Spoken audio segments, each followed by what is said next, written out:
रात के ठीक 12 बज रहे थे। पूरा शहर धीरे धीरे नींद में डूब रहा था, लेकिन नवीन और रिया की आंखों में सिर्फ थकान थी। दोनों एक आईटी कंपनी में काम करते थे। उस रात प्रोजेक्ट की डेडलाइन के कारण उन्हें ऑफिस से निकलने में बहुत देर हो गई थी। आज तो लग रहा है यहीं ऑफिस में सो जाऊं, नवीन ने बैग कंधे पर डालते हुए कहा। रिया हल्का सा मुस्कुराई।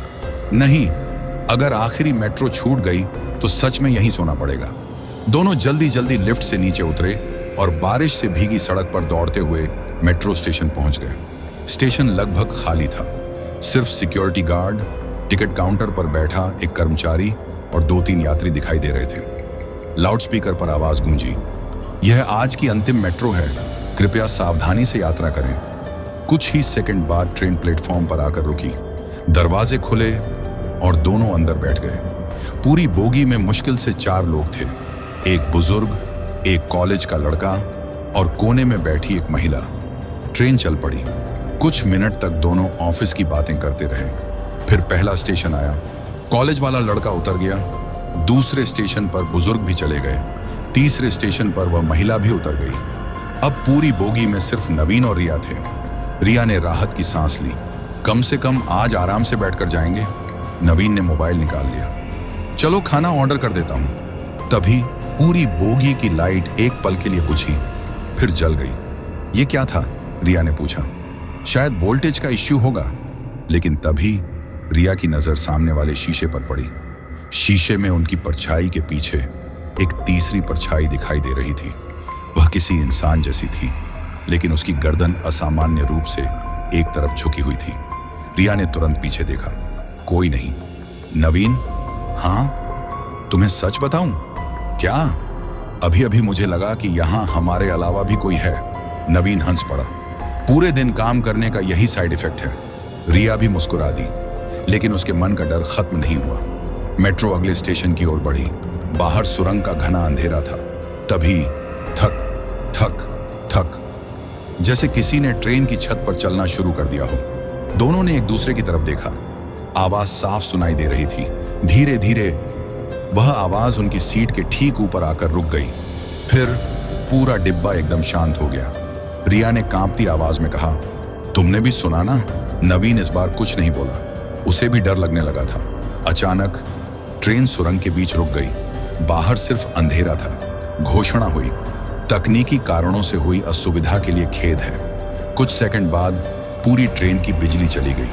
अब सिर्फ लाल रंग की इमरजेंसी लाइट जल रही थी। उस लाल रोशनी में पूरी बोगी किसी कब्रिस्तान जैसी लग रही थी। रिया ने डरते हुए सामने देखा और उसकी चीख निकल गई। बोगी के आखिरी दरवाजे के पास एक आदमी खड़ा था। उसका चेहरा पूरी तरह काला था, आंखें सफेद और होंठों पर अजीब सी मुस्कान। सबसे डरावनी बात, उसके पैर जमीन को छू ही नहीं रहे थे। वह हवा में कुछ इंच ऊपर तैर रहा था। नवीन ने तुरंत मोबाइल निकाला। नेटवर्क नहीं, इमरजेंसी बटन दबाया। कोई जवाब नहीं। वह आदमी धीरे धीरे उनकी तरफ आने लगा। हर कदम के साथ पूरी बोगी का तापमान गिरता जा रहा था। सांस से धुआं निकलने लगा। रिया रोने लगी। ये इंसान नहीं है। नवीन ने उसका हाथ पकड़ लिया। आंखें नीचे रखो, उसकी तरफ मत देखना। लेकिन तभी उस आदमी की आवाज पूरे डिब्बे में गूंज उठी। बहुत सालों बाद कोई आखिरी सफर तक रुका है। उसकी आवाज इंसान जैसी नहीं थी। ऐसा लग रहा था जैसे कई लोग एक साथ बोल रहे हों। फिर वह अचानक गायब हो गया। दोनों ने राहत की सांस ली, लेकिन अगले ही पल रिया ने महसूस किया किसी ने उसके कंधे पर हाथ रखा है। उसने धीरे धीरे पीछे देखा। वही चेहरा अब उसके बिल्कुल पीछे था। उसकी सफेद आंखें रिया की आंखों से सिर्फ कुछ इंच दूर थीं। रिया इतनी जोर से चीखी कि पूरी बोगी कांप उठी। उसी समय ट्रेन झटके से चल पड़ी। लाइट वापस सामान्य हो गई और वह आदमी गायब हो चुका था। कुछ मिनट बाद ट्रेन अगले स्टेशन पर रुकी। दरवाजे खुलते ही दोनों भागते हुए बाहर निकल गए। प्लेटफॉर्म पर पहुंचकर दोनों तेजी से सांस लेने लगे। तभी वहां मौजूद एक बूढ़े सफाई कर्मचारी ने पूछा, तुम लोग आखिरी बोगी से आए हो? जी। वे आदमी कुछ सेकंड तक उन्हें देखता रहा, फिर बोला, 20 साल पहले इसी लाइन पर आधी रात एक मेट्रो सुरंग में खराब हो गई थी। कई घंटे तक किसी को मदद नहीं मिली। अंदर बैठे कई यात्रियों की दम घुटने से मौत हो गई थी। लोग कहते हैं उनमें से कुछ आज भी आखिरी मेट्रो में सफर करते हैं। नवीन और रिया के शरीर में सिहरन दौड़ गई। उन्होंने पीछे मुड़कर ट्रेन की तरफ देखा। आखिरी खिड़की में वही सफेद आंखों वाला आदमी खड़ा था। इस बार उसके साथ दर्जनों धुंधली परछाइयां भी दिखाई दे रही थीं। ट्रेन धीरे धीरे अंधेरे में गायब हो गई, लेकिन कहानी यहीं खत्म नहीं हुई। कुछ दिनों बाद पुलिस को उसी मेट्रो की आखिरी बोगी में 2 बैग मिले। उन बैगों पर नाम लिखा था नवीन, रिया, लेकिन उन दोनों का आज तक कोई पता नहीं चला।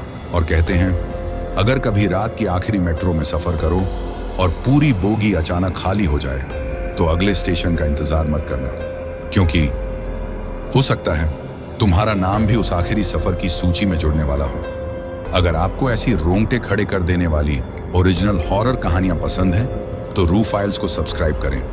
अगली कहानी में मिलेंगे। अगर आप आखिरी मेट्रो से सुरक्षित घर पहुंच गए तो